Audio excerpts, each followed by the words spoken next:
Hey everybody, and welcome to Authors and Dragons Side Quest, the podcast we make when we're not doing the actual game episodes.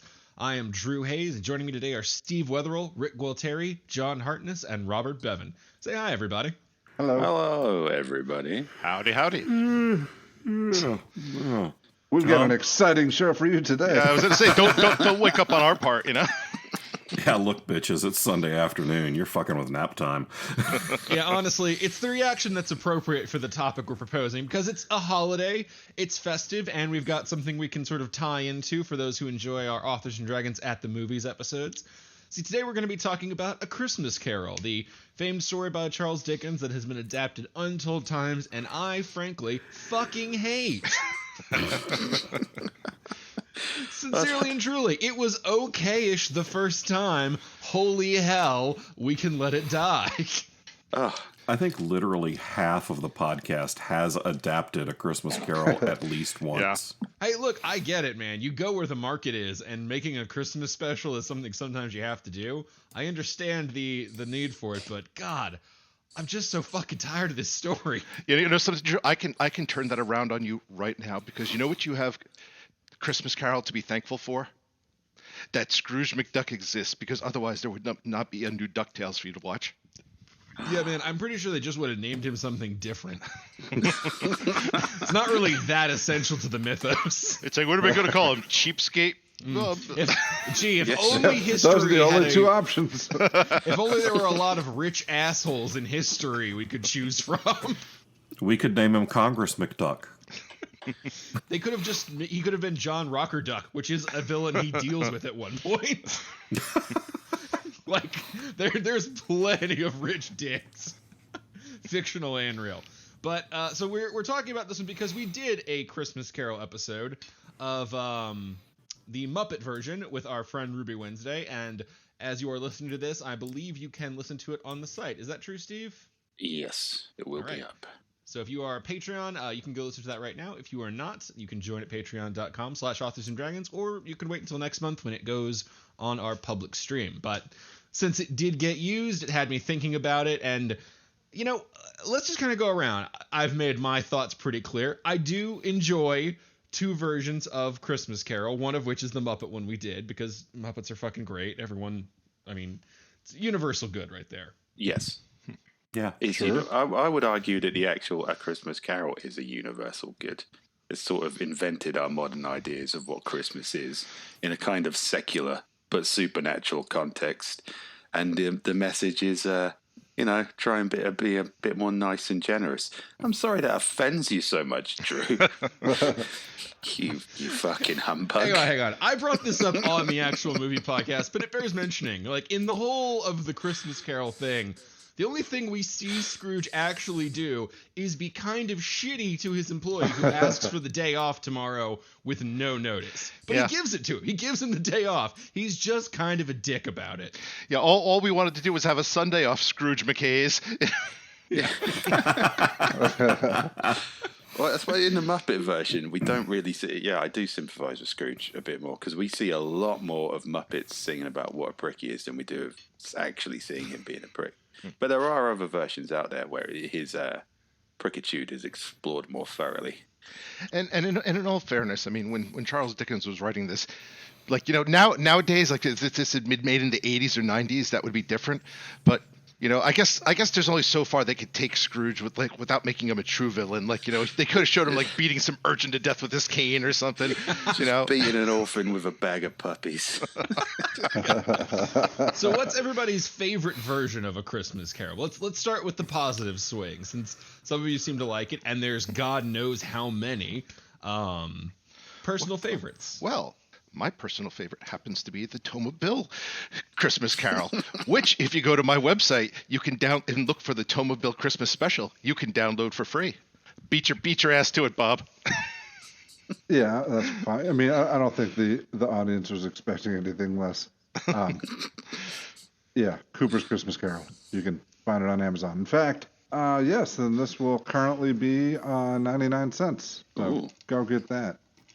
Well, you know, I think after they've read that, they should download the Bubba the Monster Hunter Season 1 through 3 audiobook bundle, which includes Oh Bubba, Where Art Thou? The Bubba the Monster Hunter version of A Christmas Carol, which you can get 39 hours of audio for 1 Audible credit, or 0.8 of a Drew Hayes book for 1 Audible credit. Hey, now that is like S2. That's like year 2, year 1 size. Like that's substantial. I feel like we're really kind of living up to the spirit of Christmas right now. Are there any more cheap plugs before we get to real answers? Well, What do you mean? Those I haven't weren't- written one, and I don't think Steve has either. So I'm pretty sure. No, I haven't. I don't have anything to sell you on this Christmas occasion, listeners. I came to you, listeners, out of sincere emotion, and that emotion is hate for this over-adapted Charles Dickens story.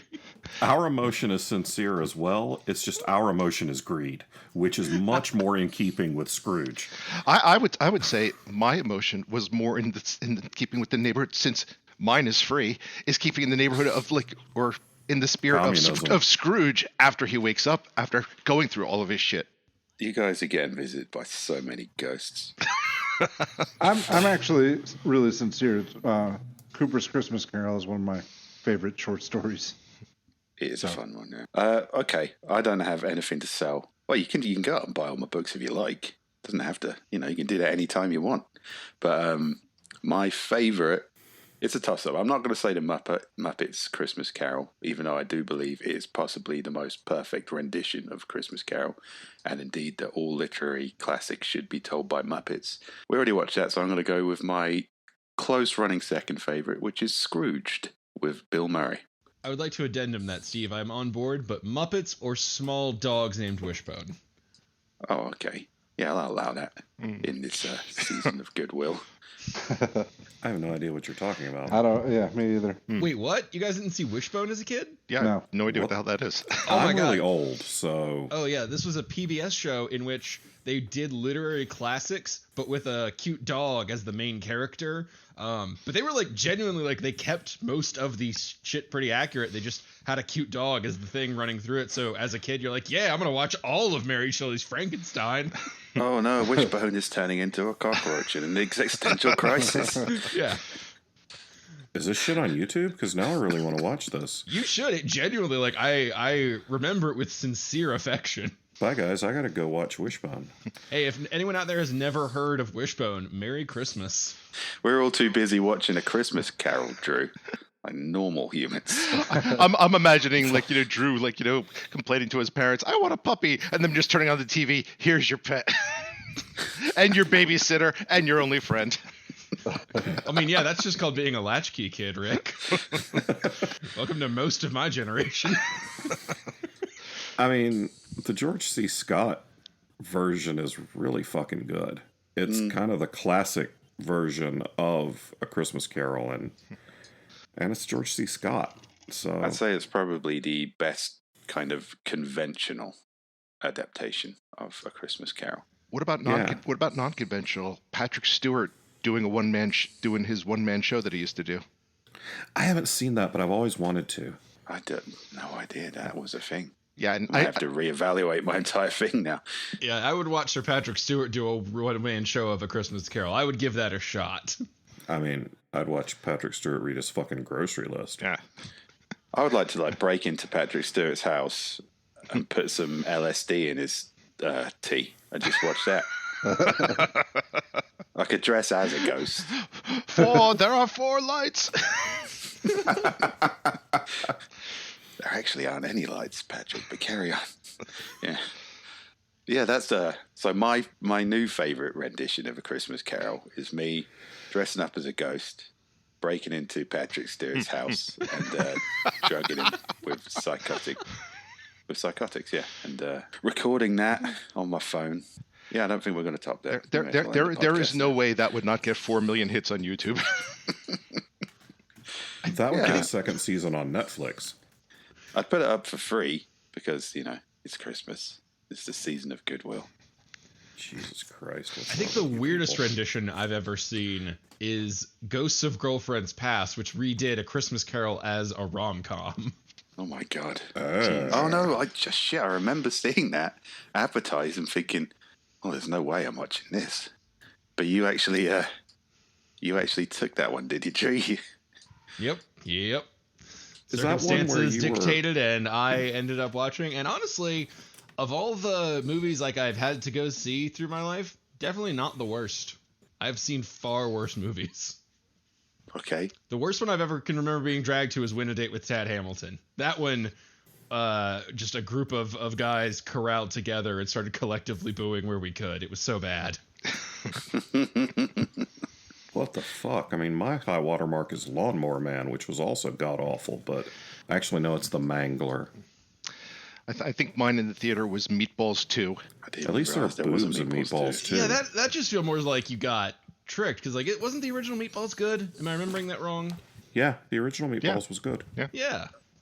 So that one's not really on you, man. That you could call that a bait and switch. Nah, we're blaming Rick. Yeah, I was gonna say that's a little. I've been carrying that weight on my chest for 30 years now. It's not your fault, Rick. It's not your fault. It's the season of forgiveness, Rick. You have to let these things go. You have to forgive yourself. Oh, actually, speaking of haunting memories from the past, that sort of brings us to the first topic after just general shitting on A Christmas Carol in general. Ghost of Christmas Past. Oh, God. Are we got to is this like an intervention for Rick and we're the ghosts? Was this your that's plan, way Drew? better. Yeah, let's do that. I was afraid this was going to be like group therapy. We were going to talk about the fucked up shit our parents did to us at Christmas. Yeah, I was going to just say funny holiday stories, but okay, yeah, let's just fuck with Rick. That's better. Remember the time you scared the shit out of your sister? God damn, that was funny. Can we watch that again? Well, okay. Ghost of Christmas Past. I mean, honestly, is there any better candidate than Carol Kane? Oh, God, no. God, no. I mean, that's a great way to start it. Well, who's the best version of each ghost? That's a good one. Oh, fuck. And yeah, I mean, Carol Kane. Well, no, she wasn't the past. No, she was the present. Yeah, she was present. You're right. Are you sure? Yeah, that was Wait, no. was she it was Buster? past. She was No, past. Buster Poindexter. Yeah, Oh, maybe you're Yeah, right. the cab driver was there. Okay. Oh, fuck, you're right. She was passed? And I did like him as So he's a strong pass, but now it's not a lock anymore. The creep Muppet from Muppet Christmas Carol, not bad. Yeah, she's frightening. She's the first non-proper Muppet in the movie. And I think Ruby was telling us they actually shot that Muppet underwater.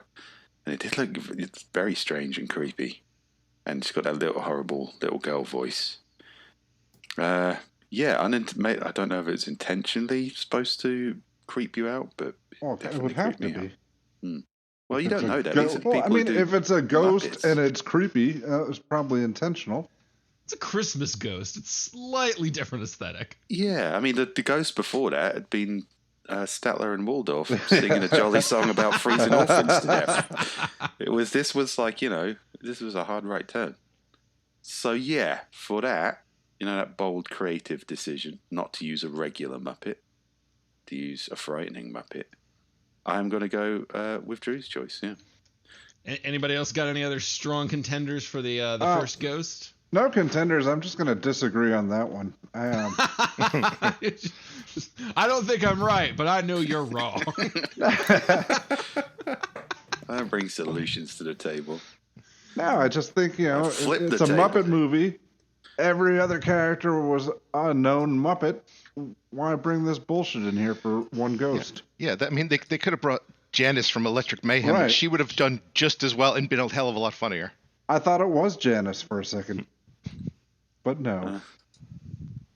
I disagree. I thought it was a strong creative decision not to have one of the conventional Muppets try to terrify children. But I do see your point. I respect your position. The puppet is going against the Scrooged one, which was pretty strong. So The cab driver, Buster. That's the only other one I know by name, so I'll choose him. Actually, they could have just had all of Electric Mayhem be all the ghosts. They could have had her as the Ghost of Christmas Past, Dr. Teeth as the Ghost of Christmas Present, and Animal as the Ghost of Christmas Future. There, I just rewrote the movie and made 10 times better. Grave.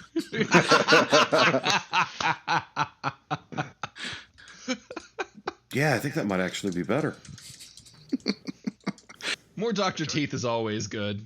I'm trying to remember the ghost from a Christmas Carol, the Disney version with Jim Carrey, which was quite Oh, God, deliberately I forgot about trippy that and piece of creepy. shit. I do not remember a Jim Carrey one. It Yeah, wasn't that was- great. He was animated, Oh. but it was kind of like a dark fantasy version. It's directed by Robert Zemeckis, so it's like some thought was put into it. It was a bit creepy and strange. Did he also do the Polar Express? No, that was Tom Hanks. No, but Robert Zemeckis. I mean, Possibly. it's got that same like the animated but really boring vibe. Yeah, the whole Dead Eyes doesn't really help. Yeah, I cannot. Not a memorable movie. There were certain bits. This is the thing. I mean, aside from the people who played Scrooge and maybe Carol Kane, nobody remembers who the fucking ghosts were because they're for the most part kind of like, I don't know, interchangeable, maybe not Yeah. that good. Well, it's also the common issue with a story that, like, look, I get that there are people who genuinely enjoy this, and I am being a bit hyperbolic for comedy, but let's be honest, this thing has been adapted into the fucking ground. Yes. And a little bit of the issue from that is that bits of it run together. Well, I mean, that's the thing. It has been done so many times that Scrooge worked because it did something new with it, and it was genuinely entertaining. And the Muppets, I guess, they had Muppets, but which is different enough. But every other version I've seen, it's the same story. And I don't know. I mean, I think the story itself is pretty boring anyway. But give me a Scrooged. Give me a Cooper's Christmas Carol. Do something different with it. The nice thing about it, and why I do like adaptations when they're done differently and entertainingly, is that everybody knows the bare bones story, so you can go off the rails with it a bit, and people can follow along. Yeah, and you can get seriously meta with it, have that have that aware character be like, okay, now it's Ghost Christmas fucking present, Yeah. Yeah, the past, to be honest, I always forget the Ghost of Christmas Past. It's the least interesting ghost, except for in Scrooged, where he was an amusing taxi driver. So, spin on. The past is behind us. Ooh, okay. I have another strong contender. I opened up a list of Wikipedia entries on all of the different Christmas Carol adaptations that have existed. Side note, goddamn. Really making my case for me there. But I saw one contender that looked like it might have a more interesting option. So I will throw out that one possibly memorable Ghost of Christmas Past, even though I haven't seen it, is the form of Granny and Tweety, the Looney Tunes, who are fucking with Daffy Duck, playing the Scrooge role. Oh, man, he was Bah born to play that humbug. role. Oh, I've got to go see that now.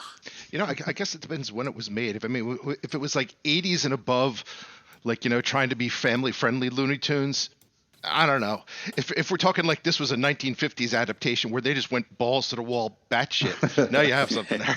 Oh, they had one of those, but there was an earlier version. This one is 2006.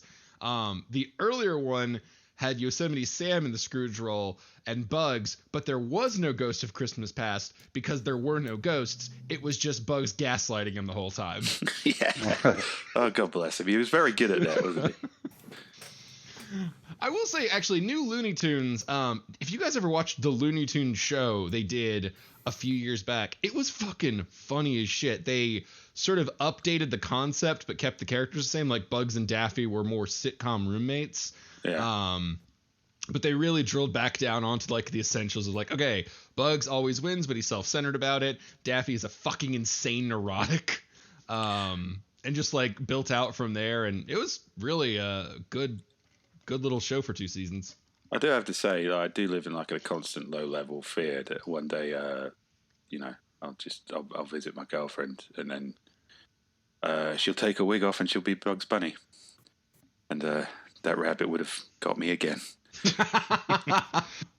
I think it's entirely possible that speaks to way different issues than we're working on here. You guys don't have that, no? I mean, Well, we're all a little bit afraid that our loved ones are secretly Bugs Bunny in disguise. That's just an unspoken truth. I'm glad we got That made it into a Caverns and Creatures story already. 7 novels and 40-something short stories. Makes sense that it's gotten in there already. Yeah, if they ever say, hey, let's play a little role play. It's called Wabbit Season, Duck Season. You know you got a problem there. Yeah, it's gonna end badly. about to hear those sad trumpets again.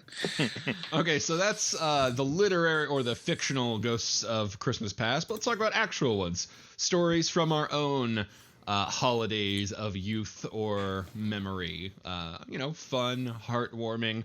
I mean, I guess if you want to tell the time Dad spent all the present money at the dog track, go for it, but it's our podcast. We can do what we want, I suppose. I used to have an uncle. Well, yeah, I still do have an uncle. He's still alive. You're right there, Uncle Bob. He was American. Bob's your uncle? Yeah, Really? Bob is genuinely my uncle. Yeah. No, not Rick. Cliche. He was an American, and every year he used to come down to deliver his family's presents to us. And he used to dress up as Santa Claus to do it. He used to come in, and he used to do a really good job of it. And, my parents would give him some booze, and then he'd go. But the thing is, I've only got one American relative. I only knew one American. It's like, and he's also driving my uncle's car. So, but yeah, God bless him for trying. He did a really good show. But Uncle Bob, I always knew it was you. Sorry, man. Do they try to build the mythos around it? It's just like, Santa used to have a sleigh. Now he has a Volvo, as you've seen. You used to have an uncle. No, I used to do something similar when my kids were young. It would, and before they we had caller ID on the phones. Is like, we would schedule a day for Santa to call, and I would just conveniently be somewhere else. And then it would be like me, parked around the block and in front of somebody's house, probably while they're looking out the window, calling the cops, and me, screaming "ho ho ho" into a deep voice and shit. And then the streetwalker from around the corner just knocks on your window and says, "Hey, baby, you call me? What's up?" You need me to sit in your lap. I was calling 3 of you. Bye-bye, children. Santa has to go. Sorry, nope, no presents this year. Santa spent it all on dime bags. My sack is empty. But that was kind of fun. Yeah, my brother, who's also named Bob and is not Steve's American uncle. Is it me? No. Is it Rick? No. Has way more hair than both of you put together. I know, low bar. Yeah. But he videotaped himself playing Santa for his kids. And they brought the videotape to my parents' house to show us. And we're sitting there and we're watching, and I'm like, y'all, why do you see Santa walk into the frame right after the video starts like he's the one who pushed the record button on the video camera? I was really hoping this video was going to be like, and they brought the wrong tape. No, we're really hoping that never ever happened. But then it does flip over to the sitcoms that they recorded over. And I'm like, y'all some... Boy, Santa really likes Sanford and Son. Yeah, y'all some fucking Barbara Walters shit up in here. What's going on? Oh, man. I never had anybody do the Santa get-up for me. They kept the myth alive and all the, prerequisite magic of that front, but never had the costumed experience. Chimneys weren't really prevalent around the area where I grew up for most of my life, and truly my only real experience in exposure to Santa and chimneys, was the monologue from Gremlins, which I still think about to this day. Oh yeah, shit, that was even in a comedy horror movie. That was unnecessarily dark turn. There in Oh yeah, Gremlins. where the part where the Gremlin movie grinds to a halt, so Phoebe Cates could deadpan to the camera how their father fucking fell and broke his neck and died inside the chimney. They thought he left them. Audience just sitting there waiting for the punchline that never comes. And then they rather excellently lampoon that in Gremlins too. Oh man, I love Gremlins movies. They're probably right up there in my favorite Christmas movies. But not an adaptation of A Christmas Carol, unless it's a really kind of abstract adaptation. Oh, that would be actually an awesome adaptation. Gremlins Christmas Carol. Oh God, let's not make more of these. Come on, Drew. You know Fuck you you, I'm doing it. So I didn't do the Santa thing. I did get snow a fair amount because my family would do a winter trip when we could to drive out to Utah or Colorado or somewhere and go up on a mountain and bonk around for a few days. So that was a real fun memory when we could, was going up and getting some skiing in. And I still remember my aunt would come with us a lot, and the running joke was that ever since the first year when she would take off her skis and walk down the steep hills, and she showed up an hour after everybody else gets done, and her daughter's with her. They're like, what happened to you? She's like, well, I was going slow enough to smell the roses, and without missing a beat, her daughter goes, no, she was going slow enough to pick the roses. I was stuck behind her. So that was a fun, getting to spend time with family and do some stuff. That was a nice little tradition we had. Also, that's the time you remind your aunt that you ski faster when you're not on the fucking grass where there are roses. Just, throwing that out there. What was the first present you guys can remember getting for Christmas? I don't remember first present, but I remember best present as a child.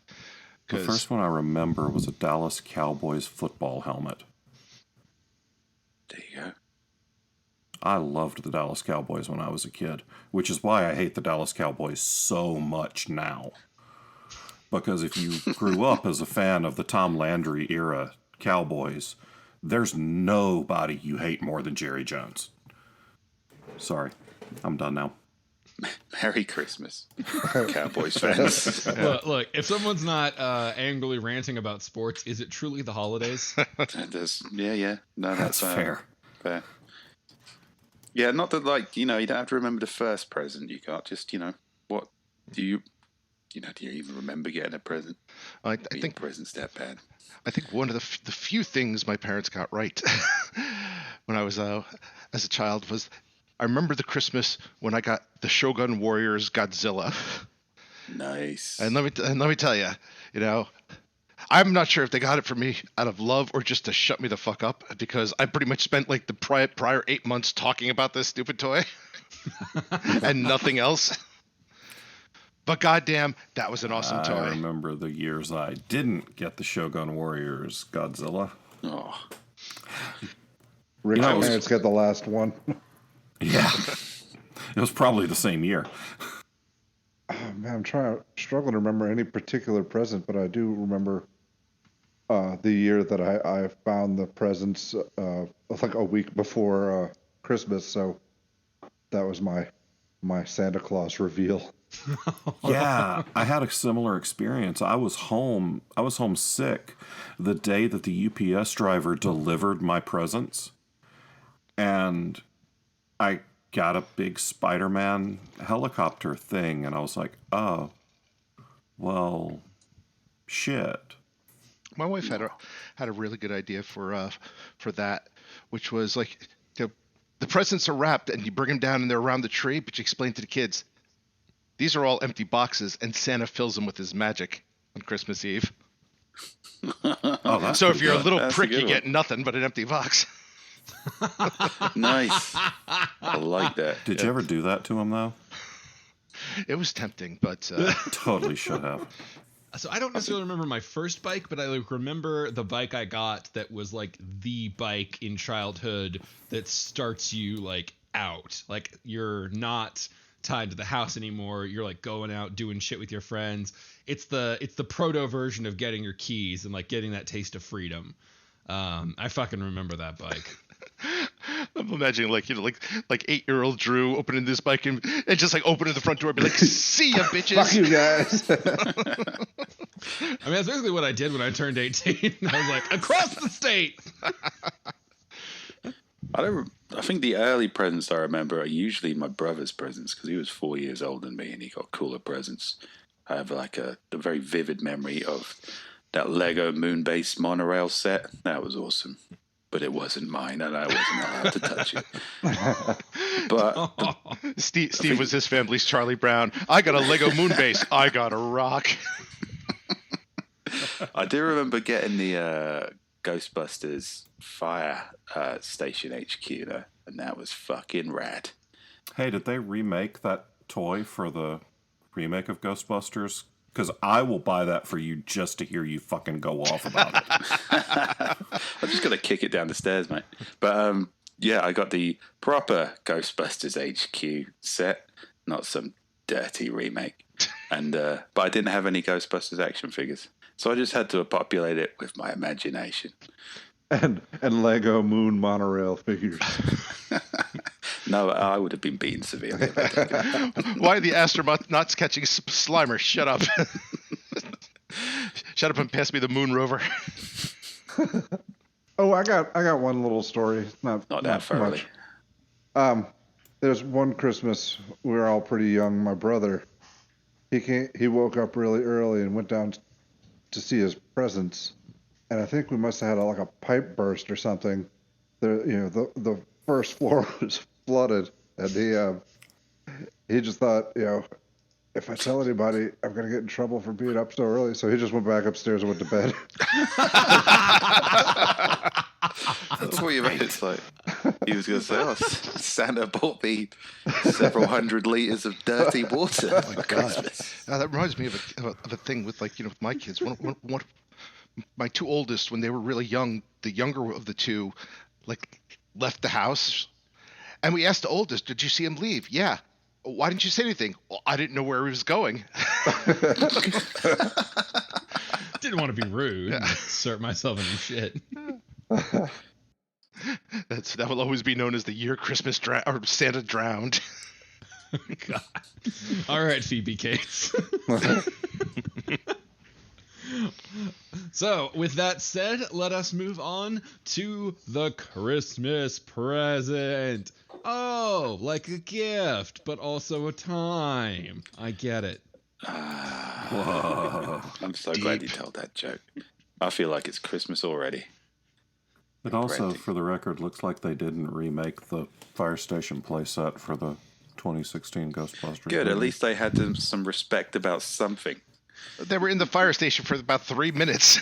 Yeah, but I wouldn't have put it past them to fucking sell that shit. It'd be like made out of cardboard or something. I mean, that's just movie toys in general. Yeah. Well, we mentioned a castle, so we're gonna sell merchandise of it.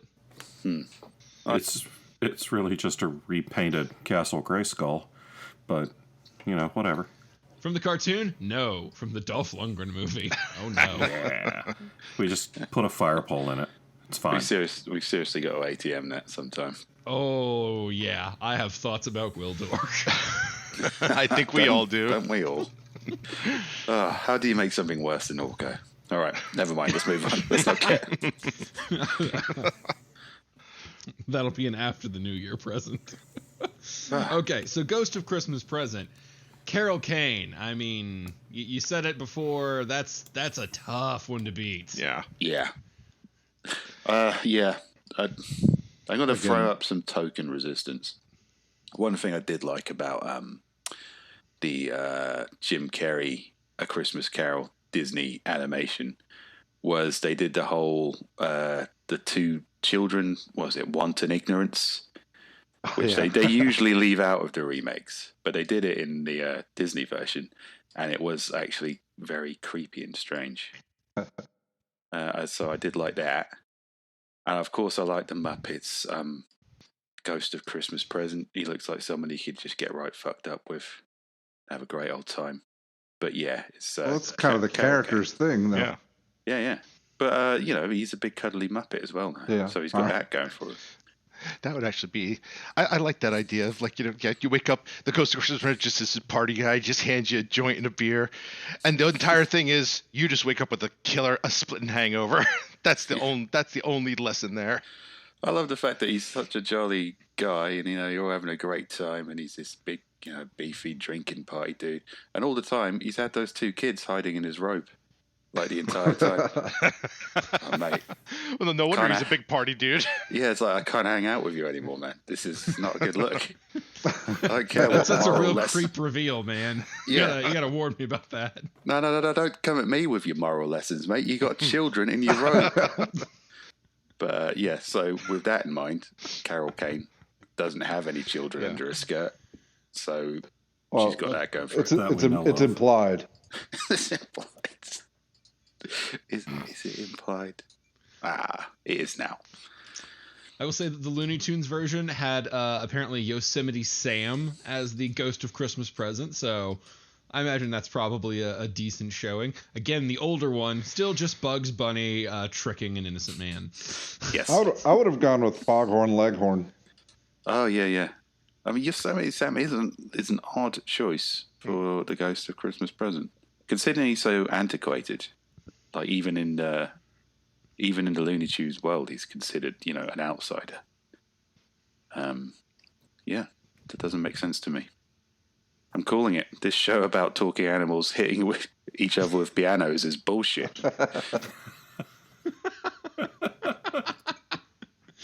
I'm not gonna stand silent anymore. Yeah, I don't think we're beating Carol Kane. She was glorious. This one was kind of over before it even started. Yeah. I mean, goddamn Just legend. smacking Bill Murray with a toaster. You can't put a comedy icon in this role and expect anyone else to fucking measure up. Yeah. Like, maybe if Lucille Ball had done a turn. Maybe. Yeah, I mean, this is somebody who just owned that fucking role.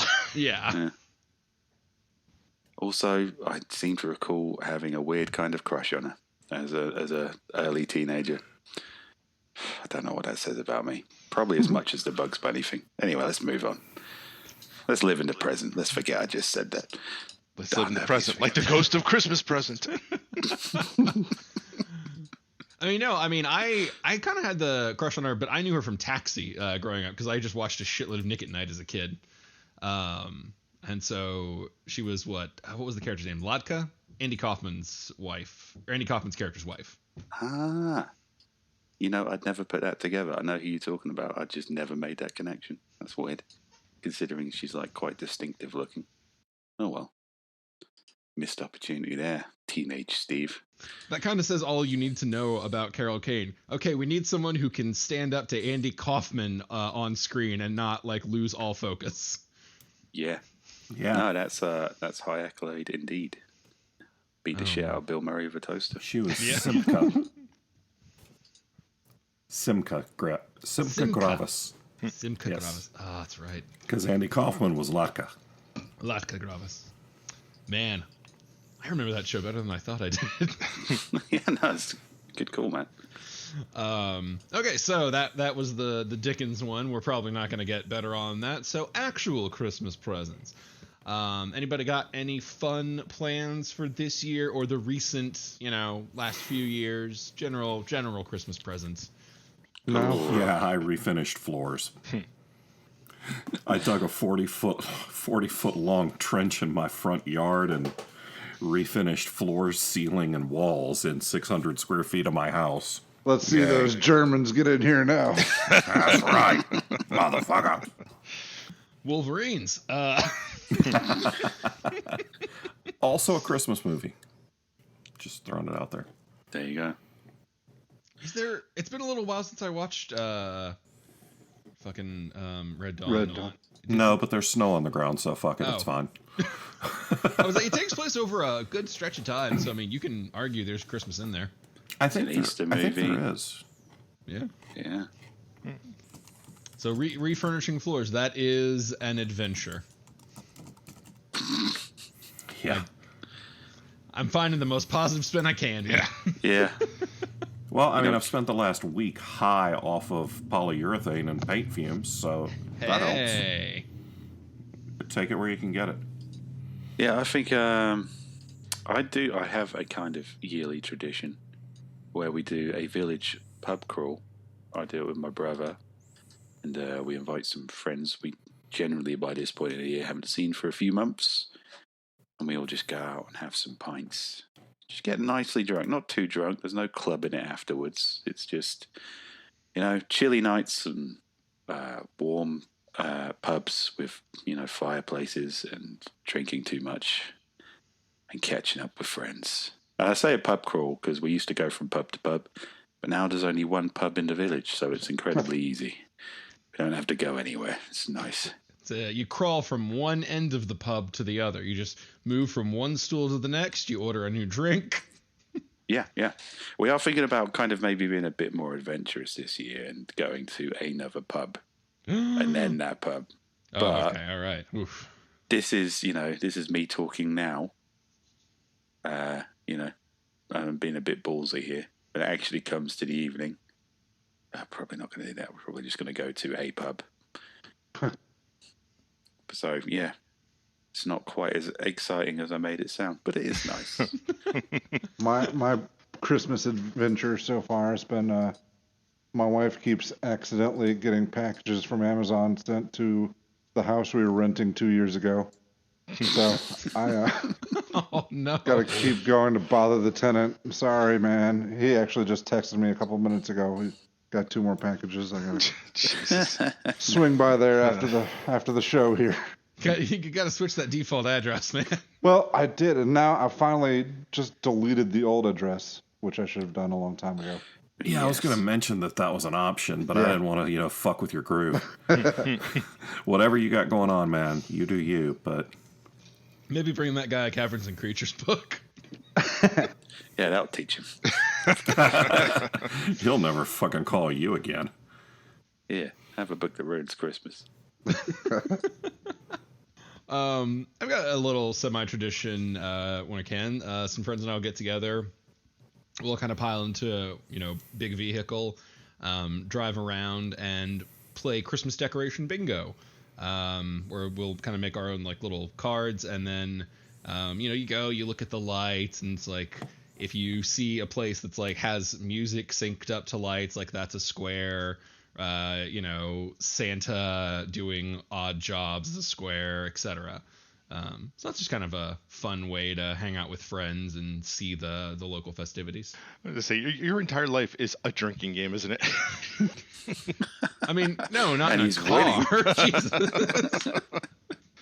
Now, afterward, sure, yeah. But even I have limits. Yeah, that only sounds fun as a drinking game. Unless we're in a limo. Then it's all that would be a fun idea. I don't think we have too. I mean, most of our Christmases here are pretty low key, and this year, I think my Christmas present is finishing the book I'm working on. Because just kind of skidding to the end of the year, broke as fuck. But I feel you there. Yeah, but I mean, I'm trying to think. I mean, most of the, I guess, traditions we had tended to be with people we no longer talk to, so...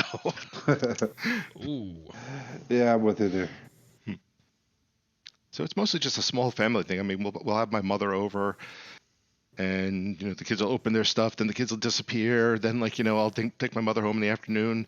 Oh, I mean, actually, Christmas dinner tends to be pretty cool, because we do a combination of usually bacon-wrapped filet mignon and homemade penny vodka.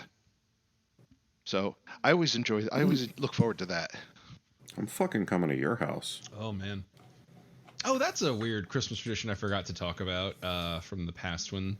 I had a stepdad who was Italian growing up, and so he had Italian food around his holidays. And so for whenever we were at home, it was Christmas Eve was a big Italian feast he would cook, and then Christmas Day was like traditional Southern food. That's kind of cool. Yeah, let me tell you, man, eating a shitload of Italian food on Christmas Eve, great way to actually sleep through to Christmas Day. you're out there and you're having trouble getting your kids down, I'm gonna tell you, never had an issue on that strategy. I was gonna say the only downside is you all wake up in the morning like, up, gotta go drop a Yule log. Have we done everyone's current, present traditions? Did we miss anyone? Insofar as I have any, yeah. Was that it? Just to go to that guy's house and get your stuff back? Well, it seems like I've been doing that every day. Gonna come home he's with becoming Robert Bevan now. I don't know. get these goddamn 12 drummers drumming off my porch, asshole. I hope 10 years from now you're still showing up to this guy's house. Oh, it's your tradition now. Go the fuck away. You gotta give me some packages. Nobody knows how the tradition started, but all we know is that man killed himself a long time ago. Papa, where did Package Goblin come from?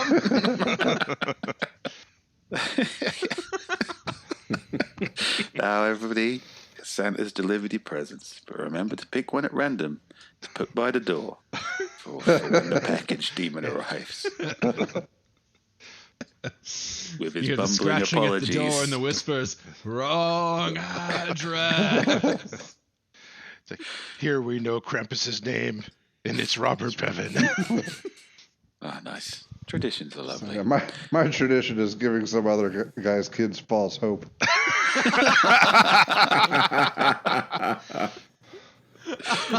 Just reverse Santa. Just comes in. Sorry, kids. That's not yours. That's not yours. Oh, man.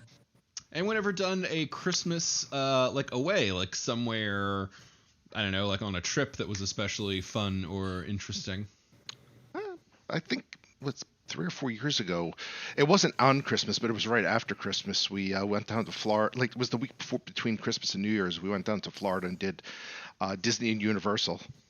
Ooh, how was that around Christmas? Oh, packed as fuck. So making us. We had one good day, which was like, I think like the day after New Year's. Like, we stayed late or so, and then the crowds had left and we had a great time. But the rest of it was like, let us never come down here at this time again. I have heard it's legendarily like packed around then. It is, but it's like I wonder if like is the hype just that bad? No. Reality. Although if you want to go down around January 3rd or 4th, everybody's bugged out at that point. So then it's like, I got the park to myself, motherfucker. I was up in Denver around this time last year, and man, it is it's pretty. There's some spots up there they decorate. The Botanical Garden has this like light show they put on that you can like walk around through, and you put on like these little holographic-y style glasses that turn the light into little gingerbread men or snowflakes. And that was really fun. Granted, I did eat several edibles before walking through there. So that definitely was part of the experience, but it was a good time. The reality is you were just in your living room the entire time. No, my TV is not nearly that good. All right. Anybody else got any Christmases away from home, or are we on to the future? Oh, scary. Going on to the frightening future. Now, this is an interesting one, because often the Ghost of Christmas Future is just a straight-up Grim Reaper. Yes. Yeah. Well, yeah. Well, I'm hard-pressed to think where that's not the example, unless it's Bugs Bunny. Bugs Bunny used the Tasmanian Devil as the Ghost of Christmas Future. Well, that works, because Death never speaks, and Tasmanian Devil only ever makes fart noises. So it's kind of there, isn't it? It's a good reskin of that. I'll give him. Yeah, I mean, Scrooged. It was what the big TV death, right? Yeah. Yep. Yeah. So I'm definitely going for Scrooged again. Yeah, their version of Death with the TV face and the weird goblins hanging from his ribs. But also because that entire scene, because up until then it's been Bill Murray being a smart ass, a very cold-hearted smart ass, and maybe a few mental breaks along the way. But that entire, scene is just him slowly realizing that he's in a coffin being burned to death. Is I think probably the best third ghost rendition of any Scrooge, because he's not just looking at a grave like, oh no, I'm going to die. It's like, oh no, I am literally on fire. I'm Bill Murray and have been making you laugh all this time, and now I'm going to die in the most painful way possible. So yeah, I'm going to give it up to Scrooge. Okay, so here's a thought. Since this one is almost ubiquitous of just being a generic Grim Reaper a lot of the time, instead of trying to pick one out of the crowd, let's punch it up. If we were going to do a Ghost of Christmas Future that wasn't a Grim Reaper or obvious Grim Reaper allegory, what would we do? A talking bird. Yeah. Was it a raven? Yeah. AKA a death allegory? Well, it was a raven actually called Ravenous.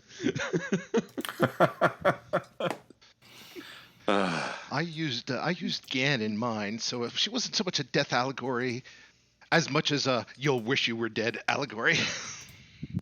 I think I would probably just use like a really adorable robot. You know, like one of those robots now that we like knock it over with brooms and stuff and laugh at it. And it's allegedly part of the research process, but I think we just like knocking robots over with brooms. Just one of them. Doesn't say anything. Use the Terminator. Be like, yeah, death is coming for all of you, motherfuckers. No, just one of those robots we've been picking on in the name of science. It never says anything because we know what we've done. It just, it just makes us feel bad by being there. I actually did use a robot. It wasn't a cute robot though. It was like the ghost of Autotune.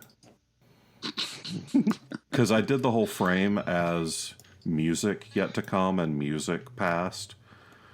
So yeah, this was a robot with a fuck ton of Autotune. Nice. And I like the robot. I would love to see like just a straight up robot, like a dead robot from the future is the Ghost of Christmas Future. It's like, oh yeah, no, humanity ends. That's its own separate thing. We're not going to talk about that. Don't worry about it. But I'm a ghost from the future. Yeah, we have souls. Again, it's its own thing. You know something even better? Make it a giant sentient cockroach. I would like to redact my cute robot making us feel bad in a passive aggressive way suggestion to replace it with the ghost of Steve Jobs. And instead of not talking, he just gives a really long, passionate PowerPoint speech about what a dick you are. And while millions of people applaud. So except it would be Keynote because it's Steve whatever. Jobs. Yeah, okay. So can I finally go home? Yes, but there's one more thing. Have a ghost from the future, but the ghost is extremely shitty about the state of the planet they had to live in. It's like, all right, yeah, so, change your ways. And hey, I don't know, maybe talk to somebody about not burning the fucking earth out so I don't have to eat old socks every day. Oh, you're not going to do that? Is that too hard? Fuck you. Oh, you don't do Christmas right. Yeah, well, I'm fucking wearing a gas mask 24/7 and, fighting people with shotguns over my last can of beans. So, yeah, maybe just enjoy your Christmas, you fuck. Yeah, we got black lung because the fucking coal lobby, bought off Washington. Goddamn mutated package demons stalking the wastelands, stealing shit. Nothing but package goblins as far as the eye can see.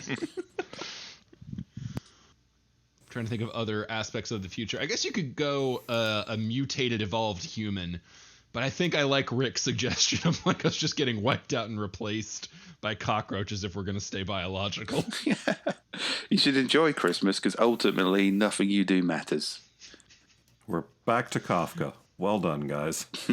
The Ghost of Christmas Future never made any sense because it's like Scrooge wakes up and it's like, okay, dude, you're still like 80, so what does this mean? Oh, you're just gonna be reliving that future at some point. Ghost, how far in the future are we? It's clearly just next week. Yeah. How far in the future? Like, Scrooge, you're old in Victorian times. The fact that you're still alive is a miracle. I think it would be great if Scrooge wakes up delusional. Can I beat this future if I become better? and he wakes up, he has a happy Christmas, and he convinces himself he's fucking immortal. I was gonna say he goes the other way. He just dives deep into black magic. Yes, I see, Christmas spirit. I see. I must become a god, undying, ever eternal. Bring me the soul of Tiny I kind of Tim. want to write that now. He becomes a much better person, and he dies anyway. And the mortician's like, "Oh, it turns out the only thing keeping him alive this long was spite and hatred." Oh, Dude, that's like Jerry Garcia. The only thing keeping him alive was drugs. He stopped smoking weed and died like weeks later. yeah, those ghosts have got a lot to answer for. I don't really believe in an afterlife. I really do hope I can come back as an annoying ghost and convince people to make decisions. I'm in no way qualified to give that kind of advice. But I'll be a ghost, so they've got to believe me. Oh, you should definitely buy that stock, man. Put all your money into it. Oh, yeah, I mean, I don't have to be dead to do that. I could just dress as a ghost and go around and fuck with people. Well, no, that's just called being Bugs Bunny. Yeah. Just like to say, patrons out there, if we get to a specific target, I'll spend the rest of my days dressing as a ghost and breaking into people's houses. Yeah, what's the Patreon goal where we will all dress up and reenact a Christmas Carol? That has to be higher than Jake snorting JK. Let's I don't know. I'm saying let's set that. I'm thinking I'd do that for pretty cheap.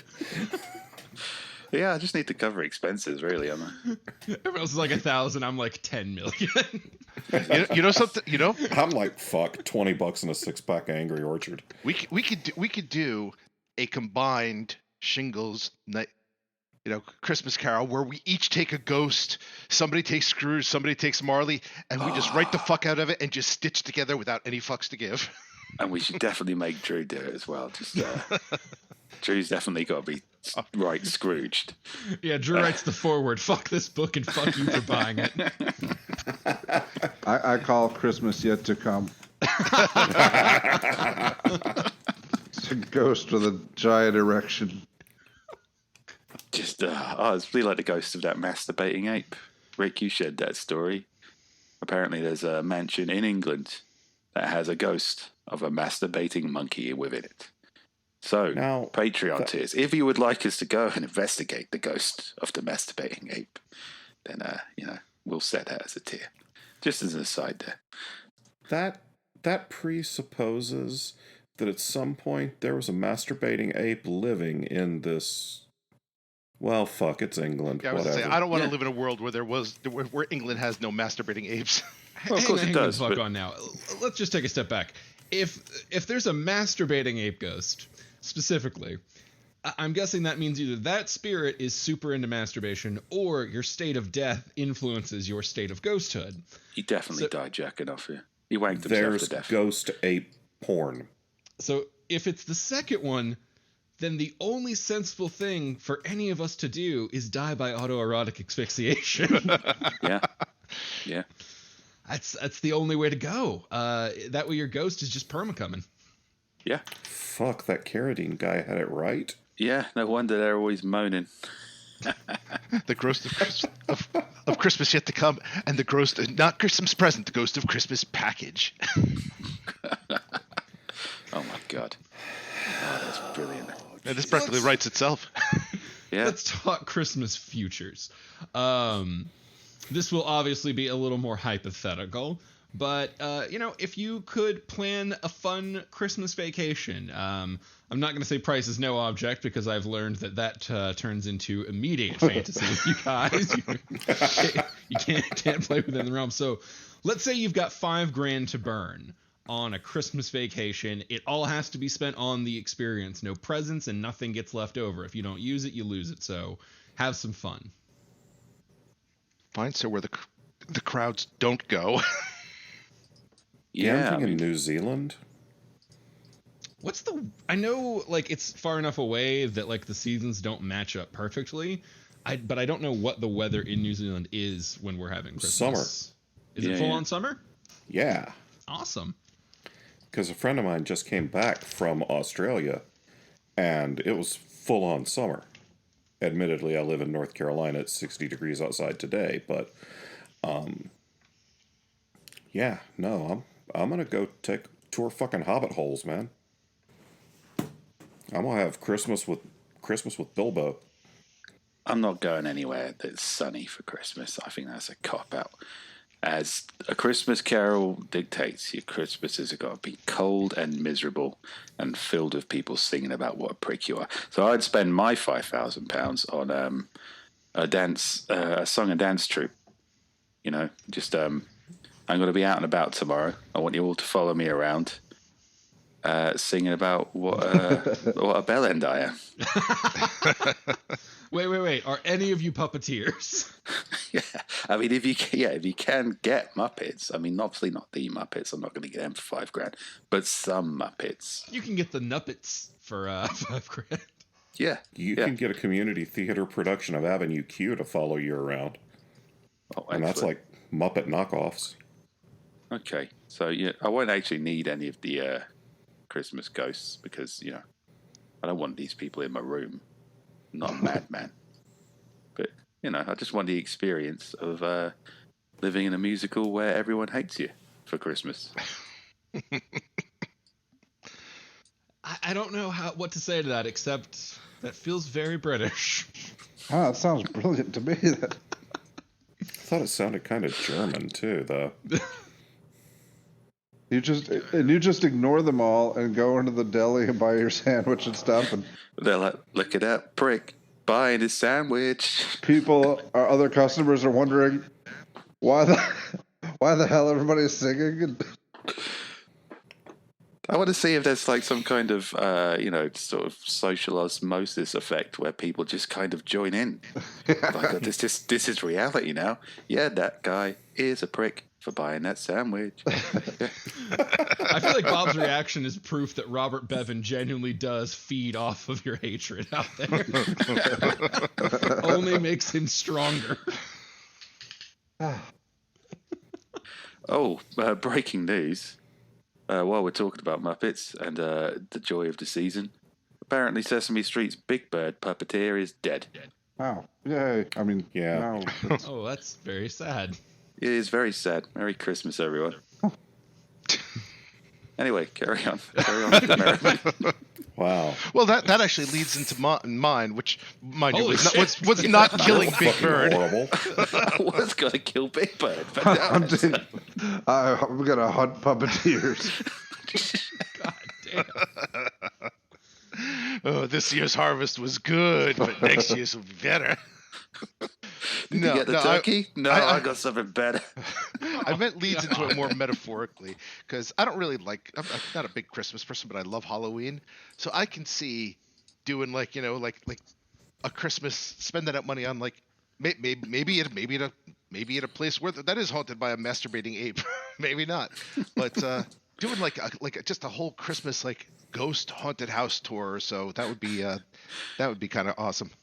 You will be visited by 3 ghosts, and they will all be masturbating apes. And one will be the puppeteer of Big Bird, you fucking ghoul. Too soon. Nah, it's fine. He died yesterday.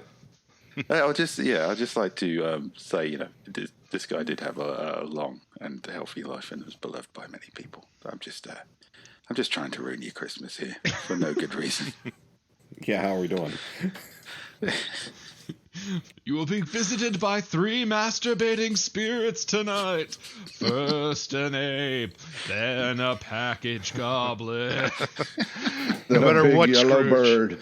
then a guy. It's just hard. It won't let go. It's yet to come.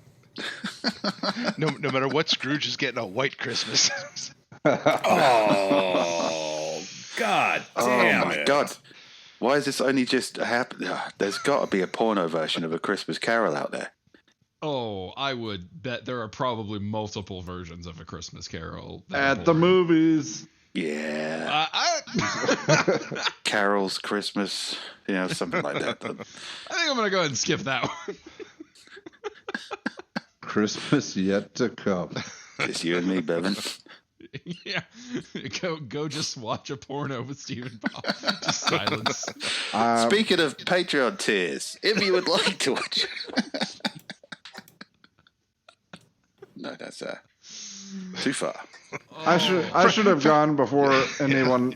I should have gone before all the interesting responses, but there's just literally no way with given that kind of budget and opportunity that we wouldn't be flying to Korea, and that would be the end of it. No, I mean it's a good, honest, like sounds like a very not nice, fun, not entertaining for a podcast, but that's what it would be. There's one thing I've actually really wanted to do for years, and it's always been kind of cost prohibitive. But Rick did something kind of similar last year, and it's rent out a space specifically for like readers and everything to come out. Because I've often thought it would be fun to throw a Thunderpair Publishing Christmas party, quote unquote, but just make it open to fans, because that's the only like people who funnel in the actual cash that makes this whole thing work. And it would be neat to like rent a movie theater that does like food and stuff, or there's a cidercade in town. But man, if you are not a company, it is really hard to cost justify that. Yeah. So $5,000 to burn would make it a lot easier. Yeah. It was expensive, and I definitely would pick a different locale, only because it's weird. Like, I live in New Jersey, but apparently none of my readers do. That was really cool that you did it, though. And I mean, you had people come out, and it seemed like a fun experience for everybody who, got to be there for it. Well, I mean, yeah, it was a cool time, because like the whole concept was, okay, we're probably all social misanthropes, so if you actually want to show up and just say hi and then go play video games while ignoring the rest of us, go ahead. Never a bad policy to have other stuff to do. No. Well, speaking of other things to do, we are deep in planning for Authors and Dragons Con 2020, and we will have plenty of things to do at that event. There you go. Oh. Pay attention to our website and Facebook for ticket information. So I know we're definitely not doing this, and I'm telling you guys up front, like folks who are listening, I don't foresee that it ever probably will happen, just because so many of the cast has families and whatnot. But if we were to do a Christmas A&D event, what would you guys like? What would be a fun hypothetical one to brainstorm over? Count me in for this, whatever it is. Thank you, Bob. I really worked hard to build proper expectations. Yeah, don't give a shit. I'm in. Me and Bob will fly to Corby and go to the pub with Steve. There you go. Sounds ideal. I'm going to limit this to something I could drive to, but yeah. I would throw out I did still love those winter towns. Like, it would be fun to go somewhere in Colorado where like we have the option of snow and big cabins and hot tubs and hot chocolate and like all that fun wintry shit, like really lean into the season. You know what I'd love to do? I'd like to just turn up to Bevan's house and just, without pre-preparing or anything or even saying hello, just go straight into the David Bowie and Bing Crosby music video dialogue, where I just show up, and I can do the Bowie parts, and Bevan can do the Bing Crosby parts. I got a better idea. A&D meetup at Bob's old house. And you just draw numbers and pick packages off the guy's porch. Or we could rearrange to do the Little Drummer Boy, David Bowie and Bing Crosby style, but I get the wrong address and just show up to the guy at his house and ruin his fucking Christmas while doing a bad David Bowie impression. I mean, that might make his Christmas. Oh, we don't know this dude. We don't know how it'll turn out. I mean, Bevan's pretty close to him now, but it'll make amusing YouTube content is all I'm saying. I would love if Bob just doesn't warn him and just slowly the guy looks outside and like first there's 10 people, then there's 20, and then there's more and more people just standing outside on his lawn, staring, waiting. And instead of singing Christmas carols, they're all singing David Bowie songs. Yeah, why not? What are you guys doing out here? Let's dance. They're all singing different David Bowie songs at the same time. Totally. Dance, magic, dance. Wait, what? That's loud. This is ground control. Oh. Just a cacophony of bad British accents, memorable tunes and just one confused man. Okay, so that's probably a good Christmas future. So last bit, as much as I did start this podcast from the premise of I am so sick of Christmas Carol adaptations, it would also be silly not to recognize the fact that this story has endured for a reason. It obviously connects with a lot of people. It's something that a lot of folks enjoy messing with in terms of rewriting it to their taste. So that was sort of what I wanted to close on, was a nice positive hue to what, started on a purposely negative note of why do we think Christmas Carol has endured the way it has? What is it about this story that makes it so appealing to tell over and over again? And so I guess appealing for people to listen to over and over again, because, jokes aside, they wouldn't keep succeeding if there wasn't an audience for it. Public domain. There's a lot of stuff in public domain. I know. I think, again, the idea of, I think there used to be a tradition of telling ghost stories at Christmas, which just kind of makes sense. It's dark, you know, want to keep warm. I guess they didn't have television back then, the losers. When you think about Christmas, I can't remember the last time it snowed at Christmas. But I think because the Victorians were living in a mini ice age, it's just kind of all this imagery that is very much baked into our version of the holidays, which really has nothing to do with like the religious origins of it or anything, or it's got a pretty basic don't be a dick morality tale to it, which everyone can get behind quite easily. And it's got some fucking ghosts, it's good. It is a strong basis, I think, for a holiday tale. I think it's because it appeals to the common man. Because it basically is like, something, if you want to be a good person, just embrace the Christmas spirit. As for this guy who's a success, fuck him. Yeah, enjoy yourself this Christmas, and your landlord's a prick. Yeah, we can all get behind that. Yeah. I will say this much, and it's not to diminish from the successful versions, because those did definitely elevate. But one strength that this story has for it is it's almost a 101 on how to do a character development arc. You start with, because you know exactly how the beats have to go to adhere to the story. Start off negative. Okay, this is the bad guy. We don't like him. Then you go to a few minor redeeming qualities. His nephew sees good in him. We don't know why, blah, blah. Then, you get to the ghosts. Okay, tragic past. He used to be good. There was something there. You go to the present, you see him impacted by understanding the way his actions have worked, and then you go to the future, fully grasping the situation has caused a change in behavior moving forward. So, I mean, it's a very, if you're doing Christmas Carol, you almost have to do a good character development story inherently. I'm gonna challenge that, because I always considered it to be a shitty character development story. Yeah, the easy ones usually are. Yeah, because it's basically this old miserable fuck. And even by the end, he's still an old miserable fuck. It's just the fear of death which causes, this change. And I've always wondered, did Scrooge really change, or is he just acting like he changed just to cheat death, when inside he's still bitter and hateful, and he's sitting down smiling at Tiny Tim, but at the same time thinking inside, God, I wish you were dead. That's sort of the premise of The Good Place, is examining at what point is good action and good intent. At what point is goodness?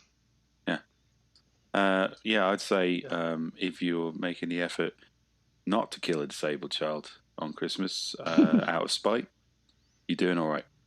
Well done. You're on the right path. You're on the right path, at least, I would say. Yeah, I can get behind that.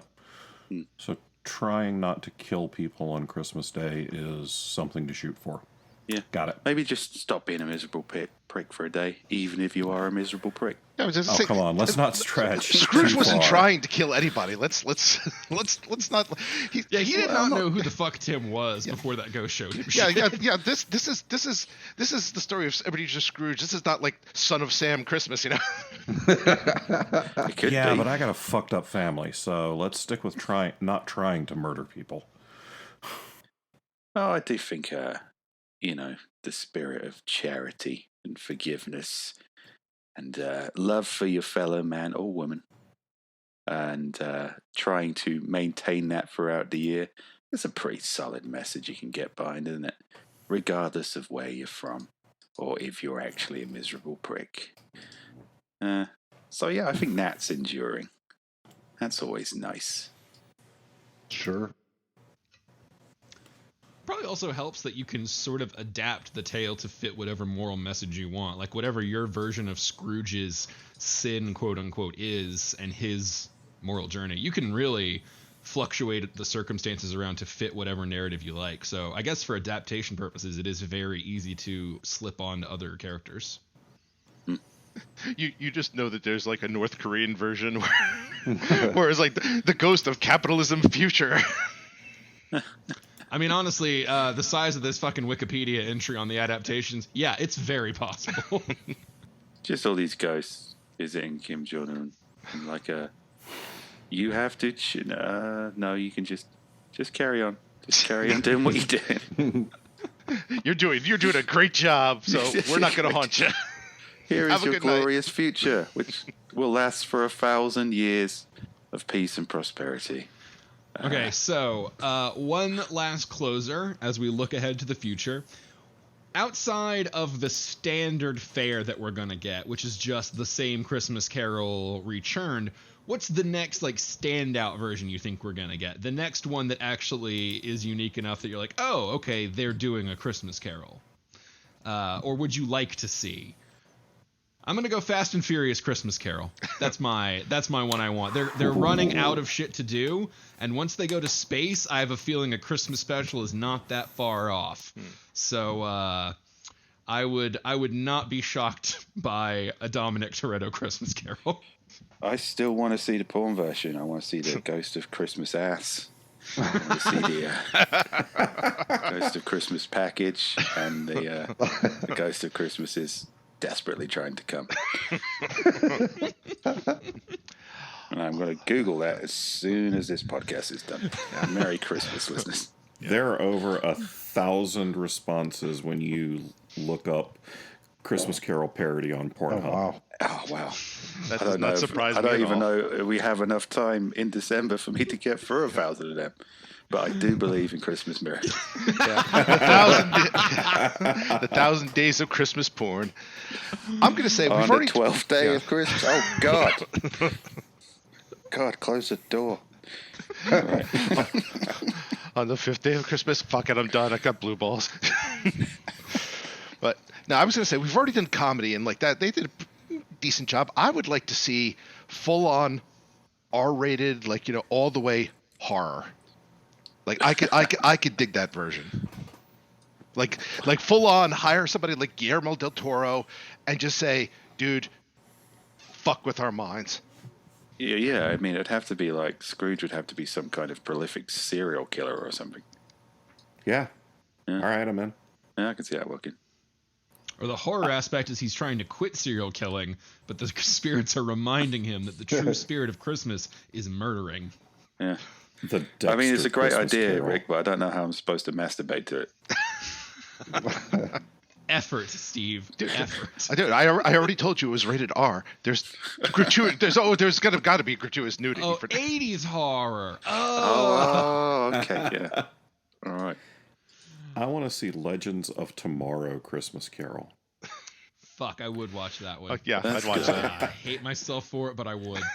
Straight up, don't give a fuck. Superhero comedy Christmas Carol. A quick honourable mention. The Glow second season version of A Christmas Carol was very enjoyable. Yeah. Yeah. Oh, put that one out there. Man, I'm coming up blank here. I'm thinking maybe, I don't know, if Scrooge was Jewish or something. And he just told the ghost to fuck off because, he doesn't believe in this holiday. Or I don't know. That's what we need. We need more racism in A Christmas Carol.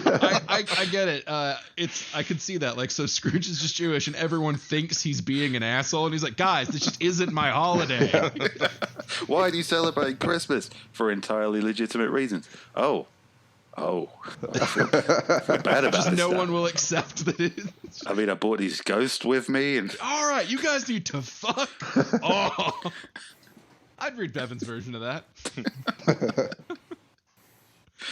All right, I think that's probably a good wrap-up point for this episode of SideQuest. Thank you all so much for joining us. We'll be back next week with a regular episode of Authors and Dragons. Until then, we are wishing you Merry Christmas, Happy Holidays, whatever you celebrate. We hope you spend it with family, friends, and loved ones. Until then, bye. Bye. Merry Christmas, Happy Holidays, whatever the fuck you celebrate.